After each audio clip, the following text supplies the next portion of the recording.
Այսօր միասին պատրաստելու ենք շատ պարզ ու համեղ դեղցի կոմպոտ ձմռան համար։ 1-3 լիտրանոց ապակե տարայի համար մեզ անհրաժեշտ է 4 միջին չափի դեղց, մոտավոր 1 կգ, 300 գրամ շաքարավազ և ջուր։ Սկզբում դեղցերը լավ լվանում ենք, չկլպելով բաժանում 4 մասի և հեռացնում կորիզները։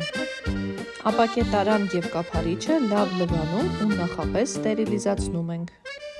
Դեղցի կտորները գեղեցիկ դասավորում ենք տարայի մեջ, ապա վրան լցնում եռացրած ջուրը։ Ավելացնում ենք 300 գրամ շաքարավազ և ուղղակի փակում կափարիչը։ Այժմ տարան դնում ենք եռացող ջրով կաթսայի մեջ։ Ջուրը պետք է հասնի տարայի ուսերին։